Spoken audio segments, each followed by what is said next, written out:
সম্মানিত দর্শক মণ্ডলী, আসসালামু আলাইকুম। যে যেখান থেকে বসে আজকে এই মাছের ভিডিও দেখতেছেন তাদের প্রতি আন্তরিক শুভেচ্ছা অভিনন্দন। মাছ চাষী ও খামারি ভাইয়েরা, আজকে আপনাদেরকে দেখাবো নতুন হাইব্রিড লাল রুই মাছের পোনা। অর্থাৎ এই মাছগুলি কিন্তু এখন ব্যাপক পরিমাণে বাণিজ্যিকভাবে চাষ হচ্ছে। এই মাছগুলি এক বছরে 2 থেকে 2.5 কেজি ওজন হয়ে থাকে। এই মাছগুলি কিন্তু অন্যান্য মাছের তুলনায় খুবই বেশি বাড়ে, অর্থাৎ এগুলি হাইব্রিড বলে এই জন্যই মাছগুলি বেশি রকম বাড়ে। অল্প দিনে মোটামুটি ভালো সাইজ হয়ে থাকে। এক বছরে আপনার মিনিমাম 2 থেকে 2.5 কেজি বা 3 কেজি পর্যন্ত হয়ে থাকে।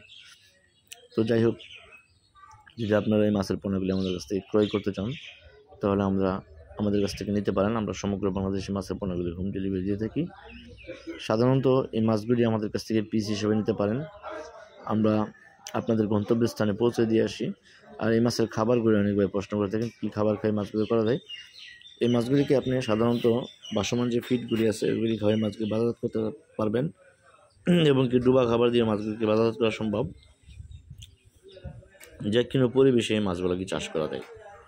যে কোনো পরিবেশে আপনি এই মাছগুলোকে চাষ করতে পারবেন। তাই আর দেরি না করে অবশ্যই যোগাযোগ করুন। ভিডিওটি ভালো লাগলে চ্যানেলটি সাবস্ক্রাইব করুন, শেয়ার করুন। ধন্যবাদ। ভালো থাকুন। আল্লাহ হাফেজ।